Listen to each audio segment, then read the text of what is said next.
Brussels, Belgium, 1943.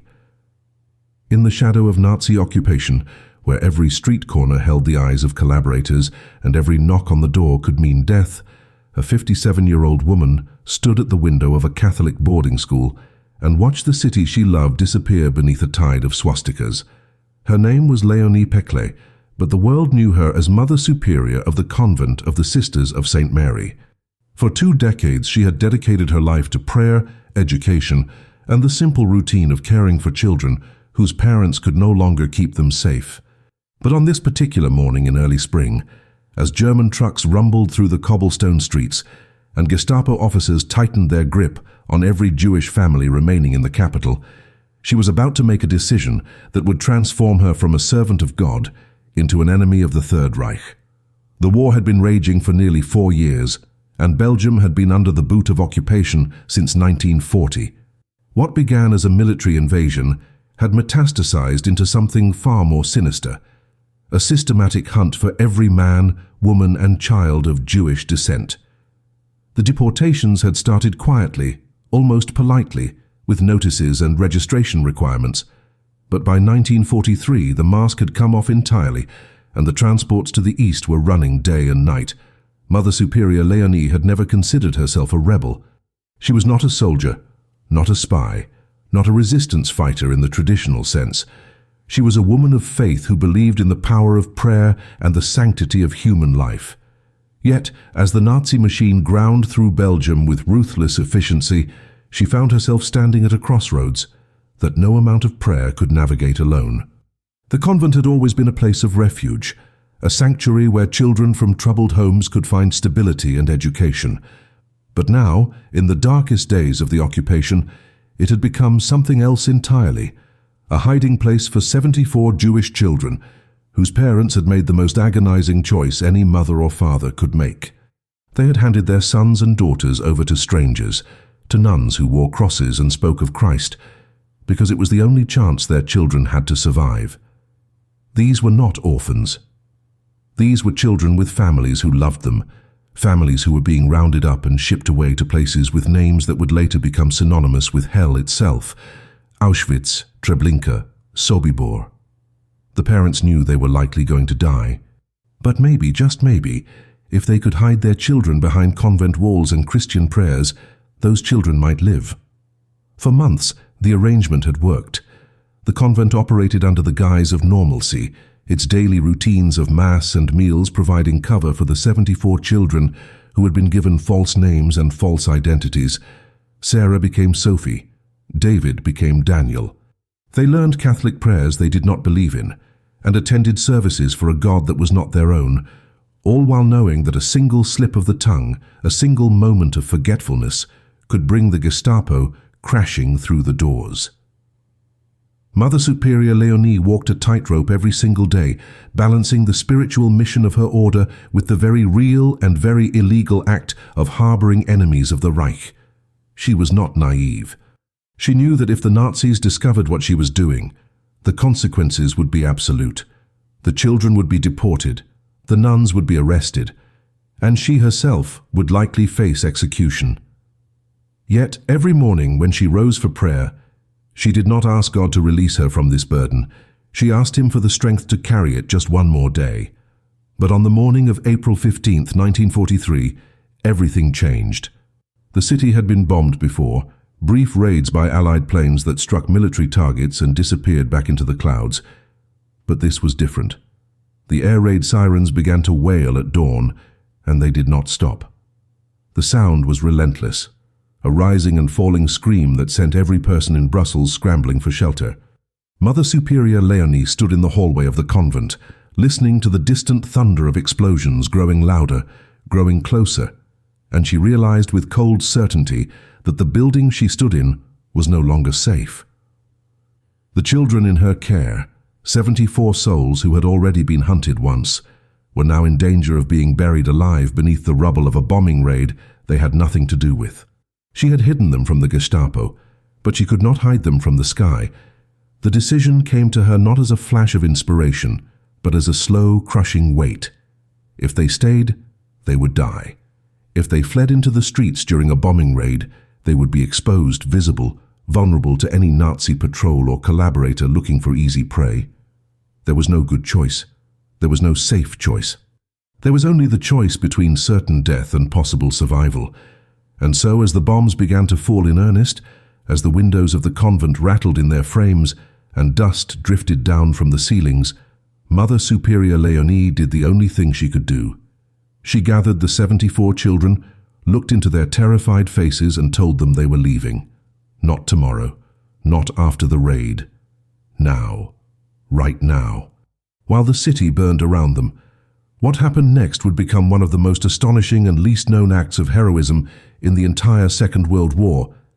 A 57-year-old woman, armed with nothing but faith and a desperate plan, was about to lead 74 children through a city under bombardment, past Nazi patrols, and into the uncertain safety of the Belgian countryside. The odds were impossible. The risks were unthinkable. And the world would not hear her name for decades. But on that morning, as the bombs fell and the sirens screamed, Léonie Péclet stopped being a Mother Superior and became something else entirely, a guardian angel walking 74 children through the gates of hell. The convent had not always been a fortress of secrets. Before the war, it was simply a boarding school run by the Sisters of St. Mary, a place where middle-class Belgian families sent their daughters to receive a Catholic education and their sons to learn discipline and devotion. The nuns who lived there were not spies or soldiers. They were teachers, caretakers, women who had dedicated their lives to service and sacrifice. Mother Superior Léonie herself had entered the order at the age of 22, leaving behind the possibility of marriage and motherhood to become a bride of Christ. For 35 years, her life had followed a predictable rhythm: morning prayers at dawn, lessons for the children, evening vespers, and sleep. The greatest crisis she had ever faced was a shortage of firewood during a particularly harsh winter, or a conflict between two students over a stolen book. War was something that happened in distant countries, something she read about in newspapers, but never truly believed would touch her doorstep. But then came May of 1940, and everything she thought she knew about safety and stability collapsed in a matter of days. The German army swept through Belgium with terrifying speed, overwhelming the defenses and forcing King Leopold III to surrender after just 18 days of fighting. The occupation that followed was not the civilized, orderly affair the Nazis had promised. It was brutal, methodical, and designed to strip away every ounce of resistance. Jewish businesses were marked and then closed. Jewish families were required to register with the authorities, to wear yellow stars, to live under curfews and restrictions that grew tighter with each passing month. By 1942, the deportations had begun in earnest. Trains packed with men, women and children left Belgium every week, bound for labor camps in the east. The official story was that they were being resettled, given new homes and new jobs in occupied Poland. But whispers of a darker truth had begun to spread through the underground networks of the resistance. Mother Superior Léonie had tried to stay out of politics. She believed that the convent's mission was spiritual, not political, and that involving herself in the affairs of the occupation would only put the children in her care at greater risk. But in the autumn of 1942, a rabbi she had known for years came to her door in the middle of the night. His name was Rabbi Menachem Klein, and he had been a fixture in the Jewish quarter of Brussels for decades, a man of learning and compassion who had always shown respect for the Catholic faith, even as he remained deeply committed to his own. Now, standing in the dim light of the convent's entryway, he looked like a ghost. His clothes were threadbare, his face gaunt, and his eyes carried the weight of someone who had seen too much and slept too little. He did not ask for food or shelter for himself. He asked for something far more dangerous, a place to hide the children. Rabbi Klein explained the situation with a calm that belied the horror of his words. The Nazis were no longer content with deporting adults. They were coming for the children now, rounding them up from schools and orphanages, taking them from their parents' arms and loading them onto trains that disappeared into the night. The Jewish community had organized a network of hiding places, safe houses scattered throughout the city and countryside, where children could be given false identities and sheltered until the war ended. But the network was stretched thin, and there were more children than there were hiding places. He had come to Mother Superior Léonie because he knew her to be a woman of integrity, a woman who would not turn away a child in need, even if that child was not of her faith. He was asking her to risk everything, her safety, her convent, her nuns, and the non-Jewish children already under her care. He was asking her to become a criminal in the eyes of the occupying power. Mother Superior Léonie did not hesitate. She told Rabbi Klein to bring the children, and over the next 6 months, 74 Jewish boys and girls disappeared from the streets of Brussels and reappeared inside the walls of the convent with new names, new identities, and a shared understanding that their survival depended on absolute silence. They became Catholics on paper, learning prayers and hymns they did not believe in, attending Mass and confession, all while secretly clinging to the faith their parents had instilled in them. It was an impossible balancing act, but for 6 months it worked. The Gestapo had too many raids to conduct, too many deportations to organize, and the convent was just one of hundreds of religious institutions scattered throughout Belgium. It was not on their list of priorities. Until the morning of April 15, 1943, when the bombs started falling and the entire equation changed in an instant. The Allied bombing campaign over Belgium in the spring of 1943 was not designed to kill civilians. But war has a way of ignoring intentions. The targets were German military installations, railway junctions and supply depots that fed the Nazi war machine. But bombs dropped from 10,000 feet do not always land where they are meant to, and the city of Brussels, with its narrow medieval streets and densely packed neighborhoods, was particularly vulnerable to collateral damage. On the morning of April 15th, the raid began just after 6 in the morning, earlier than usual, catching the city off guard. The first explosions were distant, almost abstract, like thunder rolling in from the horizon, but within minutes, the sound grew closer, louder, and more terrifying. Buildings shook, windows shattered, and the convent, which sat less than half a mile from a major railway yard that had been converted into a German supply hub, found itself directly in the path of the bombardment. Mother Superior Léonie had rehearsed this moment in her mind 100 times, though she had always imagined it would be the Gestapo, not Allied bombers, that forced her hand. She had prepared escape routes, hidden documents and contingency plans for moving the children in small groups under cover of darkness. But none of those plans accounted for a daylight evacuation during an active air raid, as the walls of the convent trembled and plaster dust began to fall from the ceilings. She realized that her carefully laid plans were worthless. There was no time for subtlety, no time for caution. The children had to leave immediately, all 74 of them, and they had to leave together.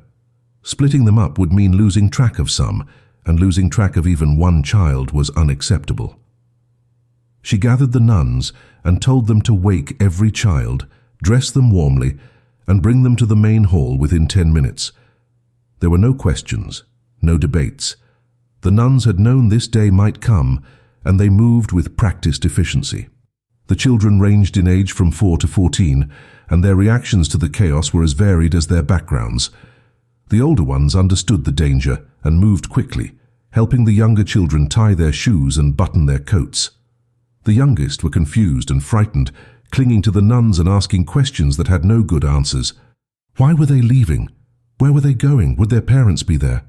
Mother Superior Léonie could not afford to comfort them with lies, but she also could not afford to tell them the full truth, that their parents were likely already dead or deported, that the convent was no longer safe, and that their only chance of survival was to walk out into a city being torn apart by bombs and hope that God and luck would carry them through.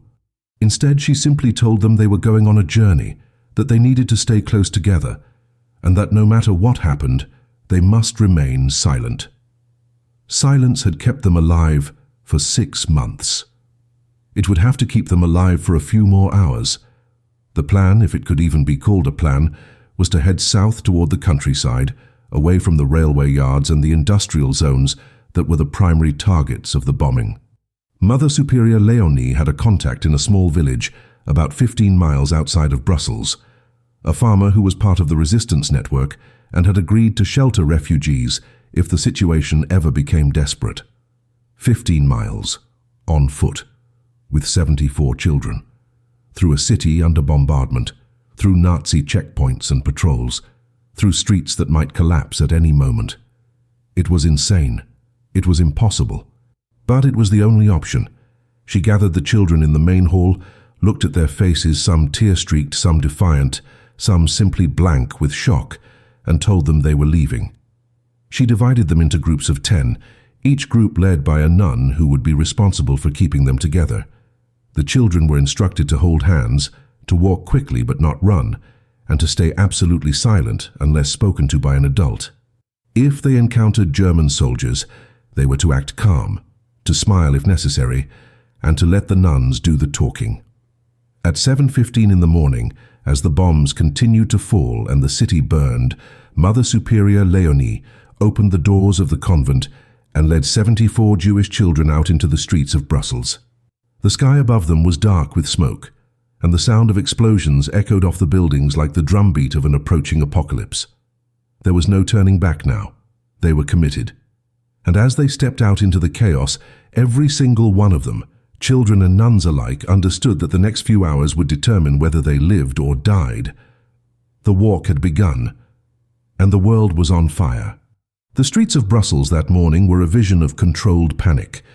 People ran in every direction, some toward air raid shelters, others away from buildings they feared would collapse. Shopkeepers pulled metal shutters down over their windows. Mothers clutched their children and sprinted for cover.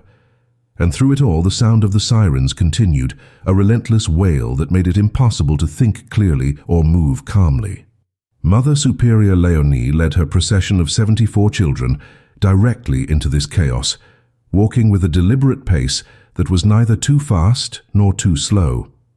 Too fast would draw attention, would make them look like they were fleeing something. Too slow would leave them exposed to the bombs. She kept her eyes forward, her hands clasped in front of her as if she were leading a prayer procession, and behind her the children followed in their groups of 10, holding hands, silent as ghosts. They looked, to any casual observer, like a school group on an unfortunate field trip, caught in the wrong place at the wrong time. It was precisely the impression Mother Superior Léonie wanted to create. The first checkpoint came less than 10 minutes into their journey. 2 German soldiers stood at the intersection of Rue de la Loi and Rue Royale, their rifles slung over their shoulders, smoking cigarettes and watching the chaos with expressions of bored indifference. They were not Gestapo, not SS, just ordinary Wehrmacht soldiers assigned to traffic control duty, the kind of men who had been conscripted into the army and sent to occupy a foreign country they had no personal hatred for. They were dangerous nonetheless. One word from them, one order to halt and present papers, and the entire plan would collapse. Mother Superior Léonie did not slow down. She walked directly toward them, her face calm, her stride confident, and as she passed she nodded politely and said in perfect German that she was evacuating the children to safety outside the city. One of the soldiers glanced at the procession, took a long drag from his cigarette and waved them through. They did not ask for papers, they did not ask questions, they simply let them pass. It was the first miracle of the day, though Mother Superior Léonie did not allow herself to feel relief. There would be more checkpoints, more soldiers, and not all of them would be so indifferent. The bombing intensified as they moved deeper into the city. A building 3 blocks away took a direct hit, collapsing in a cloud of dust and debris that rolled down the street like a wave. The children flinched but did not scream. They had been trained for this, drilled on the importance of silence, and even the youngest among them understood that their lives depended on obedience. The nuns tightened their grips on the hands of the children nearest to them and kept walking.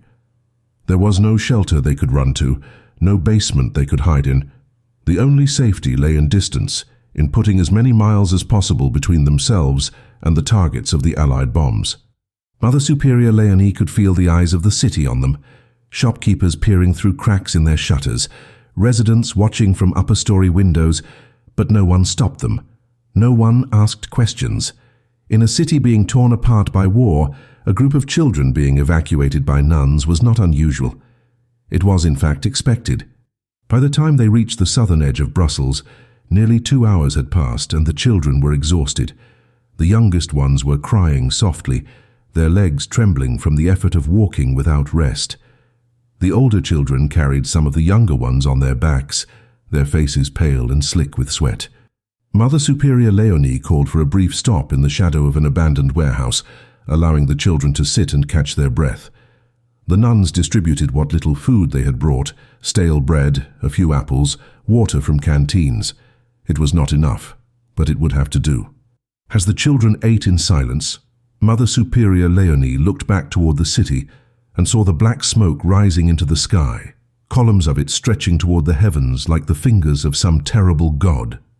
The convent was somewhere in that smoke, and she wondered if it was still standing or if it had been reduced to rubble. It did not matter now. They could not go back.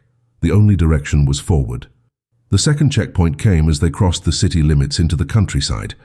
This time, there were 4 soldiers, and they were not Wehrmacht. They were SS, identifiable by the lightning bolt insignia on their collars and the cold, predatory way they looked at the approaching group. Mother Superior Léonie felt her heart seize in her chest, but she did not break stride. She walked directly toward them, and when the lead officer held up his hand and ordered her to stop, she did so with the calm demeanor of someone who had nothing to hide. He asked where they were going. She told him they were evacuating to a church in the countryside, away from the bombs. He asked why there were so many children. She told him the convent had been caring for orphans and refugees, children whose parents had been killed or displaced by the war. It was the truth, or at least a version of it. The officer looked at the children, his eyes scanning their faces, and Mother Superior Léonie felt time slow to a crawl. If he asked for papers, if he demanded to see identification, it was over. But after a long, agonizing moment, he stepped aside and told her to move quickly before the next wave of bombers arrived. They walked past him, 74 children and 6 nuns, and no one looked back.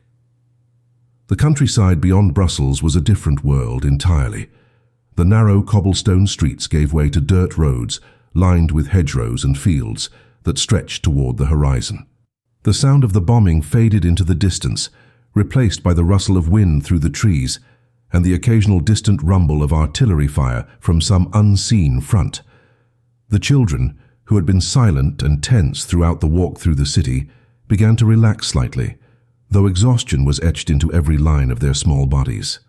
They had been walking for nearly 4 hours now, and the youngest ones could barely keep their eyes open. Mother Superior Léonie knew they could not stop for long, not yet, but she also knew that pushing them beyond their limits would be just as dangerous as staying in Brussels. She called for another rest, this time in a small grove of trees that provided cover from the road. The children collapsed onto the grass, some of them falling asleep almost immediately, their heads resting on the laps of the older children or the nuns. But Mother Superior Léonie could not afford to rest. She stood at the edge of the grove, her eyes scanning the road in both directions, watching for any sign of German patrols or collaborators who might report their presence. The countryside was not as safe as it appeared. Belgium was crawling with informants, ordinary citizens who had chosen to side with the occupiers in exchange for money, food, or simply the promise of being left alone. A group of 74 children traveling without proper authorization was suspicious, and suspicion in occupied Belgium could be fatal. She knew that the longer they stayed on the main road, the greater the risk of being stopped, questioned, and discovered. But the alternative, cutting through the fields and forests, would slow them down and increase the chance of getting lost. She had to trust that the same chaos that had allowed them to escape Brussels would continue to work in their favor. The Germans were focused on the bombing, on putting out fires and securing damaged infrastructure. They did not have the resources to chase down every group of refugees fleeing the city. After 30 minutes, Mother Superior Léonie roused the children and got them moving again. The road ahead led through a series of small villages, each one a potential hazard. In the first village they passed, an old woman standing in her doorway watched them with narrow, suspicious eyes. Mother Superior Léonie smiled and nodded, and the woman said nothing, but the encounter left her shaken. How many other eyes were watching them? How many people had already noticed the strange procession of children and nuns and decided to say nothing, or worse, decided to report it to the authorities? There was no way to know. She could only keep moving and hope that the people of Belgium, even those who had accommodated the occupation, still had enough humanity left to look the other way when children were involved. By early afternoon, they reached the outskirts of the village where Mother Superior Léonie's contact lived. The farmer's name was Henri Dubois, a man in his 60s who had lost his son to the Gestapo 2 years earlier for distributing underground newspapers. He had been part of the resistance ever since, providing safe houses for Jews, downed Allied pilots, and anyone else fleeing Nazi persecution. Mother Superior Léonie had sent word ahead through the resistance network that she might need his help, but she had no way of knowing if the message had reached him or if he would even be willing to take in 74 children. As they approached his farmhouse, a modest stone building surrounded by fields of wheat, she saw him standing in the doorway, waiting. His face was weathered and grim, but when he saw the children, something in his expression softened. He stepped forward, looked at Mother Superior Léonie, and asked only one question. How many? When she told him 74, he did not flinch. He simply nodded and told her to bring them inside. The farmhouse was not large, but Henri Dubois had prepared as best he could. He had cleared out his barn, filled it with straw for bedding, and gathered what food he could spare, bread, cheese, milk, and a few vegetables from his garden. It was not much, but it was more than the children had eaten in days. As they filed into the barn, Mother Superior Léonie finally allowed herself to feel the weight of what they had just accomplished. They had walked 15 miles through a city under bombardment, past German checkpoints and SS patrols, and arrived at a place of relative safety without losing a single child. It was nothing short of miraculous. But as she watched the children collapse onto the straw, their faces pale and drawn, she knew that the danger was far from over. They could not stay here forever. Henri Dubois was risking his life by sheltering them, and the longer they remained, the greater the chance that someone would notice and report them. The war was not over. The hunt for Jewish children was not over. And Mother Superior Léonie's work was far from finished. The first night at Henri Dubois' farm was the quietest the children had experienced in months.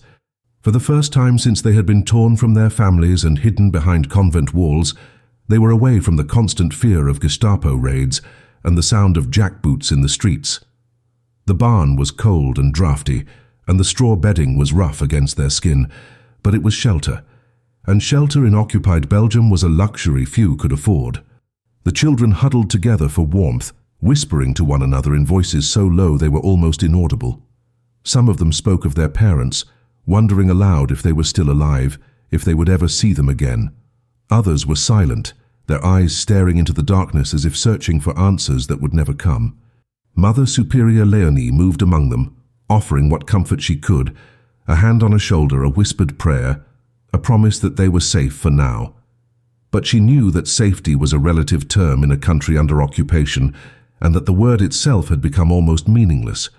Henri Dubois proved to be more than just a safe house provider. Over the next few days, he became a lifeline for the entire group. He used his connections within the resistance network to secure additional food and supplies, trading favors and calling in debts to ensure that the children had enough to eat. He brought them fresh milk from his cows, eggs from his chickens, and bread baked by his neighbor, an elderly widow who asked no questions and expected no explanations. He also brought news from Brussels, and the news was grim. The bombing raid on April 15th had killed over 300 civilians and left entire neighborhoods in ruins. The convent of the Sisters of St. Mary had taken a direct hit and was now little more than a pile of rubble. If Mother Superior Léonie had delayed the evacuation by even an hour, every single one of the 74 children would have been buried alive. The realization hit her like a physical blow, and for the first time since the journey began, she allowed herself to weep. She wept for the building that had been her home for decades, for the other nuns who had not been there that day, and for the sheer, impossible luck that had allowed her to save the children. But there was no time to dwell on grief or gratitude. The destruction of the convent had created a new problem. The children were now officially missing. The Gestapo would have combed through the rubble looking for bodies, and when they found none, they would have started asking questions. Where had the children gone? Who had helped them escape? The fact that 74 children had vanished without a trace would not go unnoticed, and it would not be forgiven. The Nazis were meticulous record keepers, and the Jewish children who had been hidden in the convent were on their lists, marked for deportation. Their disappearance would trigger an investigation, and that investigation would eventually lead to the resistance network, to Henri Dubois, and to the barn where the children were now hiding. Mother Superior Léonie knew they could not stay here for more than a few weeks at most. They needed to find a more permanent solution, a place where 74 children could disappear completely, where they could live out the war without fear of discovery. Henri Dubois had an idea, though it was as dangerous as it was audacious. There was a network of Catholic families scattered throughout the Belgian countryside, families who had agreed to take in Jewish children and raise them as their own until the war ended. It was part of a broader rescue operation, organized by the Resistance and the Catholic Church, an operation that had already saved hundreds of children from deportation. But placing 74 children all at once was unprecedented. It would require coordination, secrecy, and the cooperation of dozens of families who would be risking their lives to shelter children they had never met. Henri Dubois began making the arrangements, sending coded messages through the resistance network, contacting priests and nuns in neighboring villages, and slowly piecing together a plan. It would take time, weeks perhaps, but if it worked, the children would be dispersed across the countryside, each one given a new identity, a new family, and a chance to survive the war. Mother Superior Léonie agreed to the plan, though the thought of separating the children after all they had been through was almost unbearable. They had become a family of sorts, bound together by shared trauma and shared survival. But she also knew that keeping them together was a death sentence. As the days passed and the arrangements were made, Mother Superior Léonie watched the children begin to heal, if only slightly. They played in the fields around the farm, laughed for the first time in months, and slowly regained some of the innocence that the war had stolen from them. She knew it would not last. Soon, they would be separated, sent to live with strangers, forced to pretend to be someone they were not. Some of them would forget their real names, their real families, their real identities. Some of them would survive the war and spend the rest of their lives searching for parents who were already dead. But at least they would survive. At least they would have a chance. And in a war that had robbed millions of children of any chance at all, that was something. It was not justice, it was not fairness, but it was something. And for Mother Superior Léonie, something was enough. The plan to disperse the children began in early May of 1943, just 3 weeks after the evacuation from Brussels. Henri Dubois had worked tirelessly through the resistance network, and by the first week of the month, he had secured placements for all 74 children. The families who had agreed to take them in came from all walks of life: farmers, shopkeepers, teachers, and factory workers. What they had in common was a willingness to risk everything for a child they had never met. Each family was given a cover story, a believable explanation for why a new child had suddenly appeared in their household. Some claimed the child was a distant cousin orphaned by the bombing. Others said they were refugees from the city whose parents had been killed. The stories varied, but the goal was always the same: to make the child invisible, to erase their Jewish identity so completely that even the most thorough Gestapo investigation would find nothing suspicious. It was identity theft in reverse, a deliberate act of erasure designed not to harm but to save. Mother Superior Léonie spent those 3 weeks preparing the children for what was coming. She sat with each one individually, explaining that they would be going to live with new families, that they would have to use their false names at all times, and that they must never, under any circumstances, reveal their true identities. For the older children, this was a burden they understood and accepted. They had lived with false names for months already, and they knew that survival meant silence. But for the youngest children, the ones who were 4, 5, 6 years old, the concept was harder to grasp. They asked questions that had no good answers. Would they ever see their real parents again? Would they remember their real names? Mother Superior Léonie told them the truth as gently as she could. She did not know. She hoped they would see their parents again, hoped the war would end soon, hoped that when it did, the families would be reunited. But hope was not certainty, and she refused to lie to them. They deserved at least that much. The first group of children left on May 8th, driven away in the back of a farmer's truck, covered with hay bales to avoid detection at checkpoints. Mother Superior Léonie stood in the farmyard and watched them go, her heart breaking with every meter of distance that opened between them. Over the next 2 weeks, the departures continued in small groups of 3 or 4 children at a time, each group carefully timed to avoid suspicion. Some were taken by families who came to the farm themselves, arriving in the dead of night and leaving before dawn. Others were escorted by members of the resistance, smuggled through back roads and forest paths to villages dozens of miles away. Each departure was a small death, a severing of the bonds that had been forged through months of shared fear and survival. The children cried, the nuns cried, and Mother Superior Léonie held herself together through sheer force of will, knowing that if she allowed herself to collapse, the entire operation would fall apart. By the end of May, only 12 children remained at the farm, the last group waiting for their placements to be finalized. These were the most difficult cases, children who were older, more recognizably Jewish in appearance or simply harder to place because the available families were running out. Mother Superior Léonie refused to send them to families she did not trust completely, refused to place them in situations where they might be mistreated or exploited. Henri Dubois worked around the clock to find suitable homes, and finally, in the first week of June, the last placements were secured.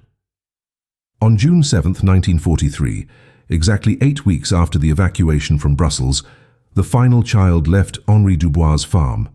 Mother Superior Léonie stood alone in the barn that had been home to 74 children, surrounded by the empty straw bedding and the lingering smell of unwashed bodies and fear, and allowed herself to feel the full weight of what they had accomplished. 74 children, all of them alive, all of them hidden, all of them given a chance at survival. It was not a victory. There were no victories in a war like this. But it was something. The question that haunted her, the question that would haunt her for the rest of her life, was whether it had been enough. She did not know if the children would survive the rest of the war. She did not know if their hiding places would hold, if their false identities would stand up to scrutiny, if the families sheltering them would remain loyal when the Gestapo came knocking. She did not know if the parents who had entrusted their children to her care were still alive, or if they had already been murdered in the camps whose names she had only recently learned, Auschwitz, Treblinka, Sobibor. She did not know if she would ever see any of the children again, or if this was the last time their faces would occupy her waking thoughts and her nightly prayers. All she knew was that she had done what she could, and that she would carry the weight of those 74 lives for as long as she lived. Mother Superior Léonie did not return to Brussels. The convent was destroyed, the city was under constant surveillance, and her name was almost certainly on a Gestapo watch list by now. The sudden disappearance of 74 children from a bombed building had not gone unnoticed, and the Nazi authorities had begun asking questions. Henri Dubois received word through the resistance network that investigators had been scouring the rubble of the convent, searching for bodies, and when they found none, they had started interrogating the neighbors, demanding to know where the children had gone.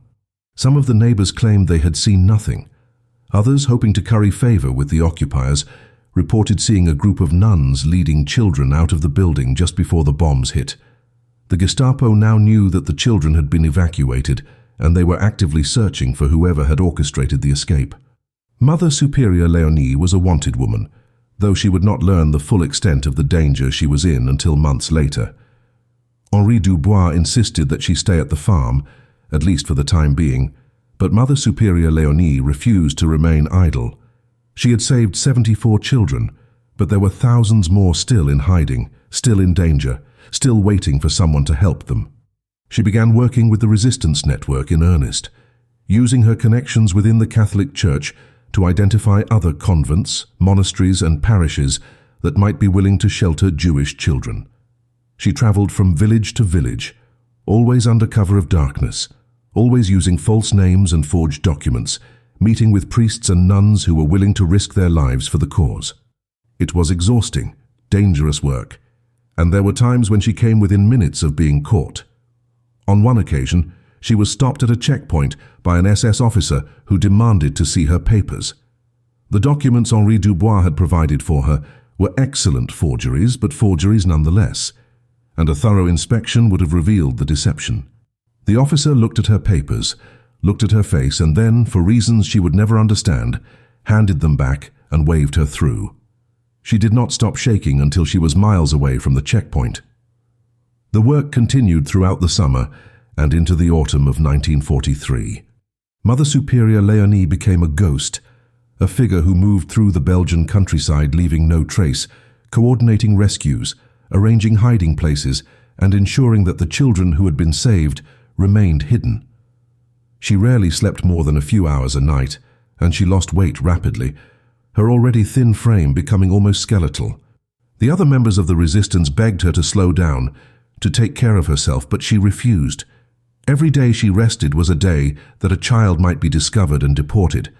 Every hour she spent in safety was an hour that someone else was suffering. She had been given a gift, the gift of being able to save lives, and she would not waste it on comfort or self-preservation. The war had taken so much from so many people. If she could give back even a fraction of what had been stolen, she would consider her life well spent. By the end of 1943, the network Mother Superior Léonie had helped build had saved an additional 132 Jewish children, bringing the total number of lives she had directly influenced to over 200. It was a staggering achievement, though she never thought of it in those terms. She did not keep count. She did not celebrate victories. She simply moved from one crisis to the next, one child to the next, one hiding place to the next. But the strain was beginning to show. She developed a persistent cough that would not go away, and her hands shook constantly from exhaustion and malnutrition. Henri Dubois, who had become something of a father figure to her, finally convinced her to rest for a few weeks in the early spring of 1944. She reluctantly agreed, returning to his farm for the first time in nearly a year. It was there, in the same barn where 74 children had once slept, that she finally allowed herself to collapse. She slept for 3 days straight, her body finally giving in to the months of relentless effort. When she woke, she was weak but clear-headed, and she knew that she could not continue at this pace. The war was entering its final phase, and she needed to survive long enough to see it end. The end, when it came, was both sudden and anticlimactic. In September of 1944, Allied forces liberated Brussels, driving the Germans out and bringing the occupation to a close. The war in Europe would continue for another 8 months, but for Belgium, the nightmare was over. Mother Superior Léonie returned to Brussels for the first time since the evacuation, walking through streets that were scarred by war, but no longer patrolled by enemy soldiers. The convent was still in ruins, a pile of broken stone and shattered wood, but the neighborhood around it had survived. She stood in front of the rubble and said a prayer for the building that had been her home, and for the children who had once been safe within its walls. Then she turned her attention to the next impossible task, finding the 74 children she had saved and reuniting them with whatever family members had survived the war. The search for the 74 children began in the autumn of 1944 and would continue for years. Mother Superior Léonie compiled a list from memory, writing down every name, both real and false, of every child she had helped evacuate. She contacted the families who had sheltered them, traveling once again through the Belgian countryside, but this time without fear of checkpoints or Gestapo raids. What she found was a patchwork of survival and tragedy. Some of the children were exactly where she had left them, living with families who had grown to love them as their own. Others had been moved multiple times as the war progressed, passed from one safe house to another when danger grew too close. A few had been discovered despite all precautions, arrested and deported in the final desperate months of the occupation when the Nazis intensified their efforts to meet deportation quotas. Mother Superior Léonie recorded each outcome with meticulous care, determined to account for every single child, to know their fates, and to honor their stories. The hardest part of the search was not finding the children, but finding their families. The concentration camps had been liberated by Allied forces in the spring of 1945, and the world was only beginning to comprehend the scale of the horror that had been perpetrated within their walls. The photographs emerging from places like Auschwitz and Bergen-Belsen showed skeletal survivors and mountains of corpses, evidence of an industrialized murder campaign that had killed 6 million Jews across Europe. Mother Superior Léonie pored over Red Cross lists of survivors, refugee registries and displaced persons camps, searching for the parents of the children she had saved. Some she found. They were broken, traumatized, barely recognizable as the people who had entrusted their children to her care 2 years earlier. But they were alive, and the reunions when they happened were moments of indescribable joy mixed with unbearable grief. The children had survived, but they had lost years of their childhood, their innocence, and in many cases their sense of identity. Other parents were never found. Their names appeared on transport lists that ended at Auschwitz or Treblinka, camps where almost no one survived. For those children, the families who had sheltered them became their only families. Some chose to stay with their adoptive parents, having formed bonds too strong to break. Others, especially the older children who remembered their real parents, struggled with the loss, caught between two identities and two worlds. Mother Superior Léonie did what she could to help them navigate this impossible situation. But she knew that there were wounds the war had inflicted that no amount of care or compassion could heal. The children had survived, but survival came with a cost that would follow them for the rest of their lives. By 1946, Mother Superior Léonie had accounted for 72 of the 74 children. 2 remained missing, their fates unknown. She never stopped searching for them, writing letters to refugee organizations, placing notices in newspapers, and following every lead no matter how unlikely. She would continue this search until her death in 1968, never finding closure, never knowing what happened to those 2 children. It was the one failure she could not forgive herself for, the one gap in an otherwise miraculous record of rescue. But for the 72 children she had found, she became a permanent part of their lives. They visited her, wrote to her, invited her to their weddings and the births of their children. They called her their guardian angel, though she always rejected the title. She was not an angel, she insisted. She was simply a woman who had done what needed to be done. The Catholic Church eventually recognized her efforts, awarding her honors and commendations.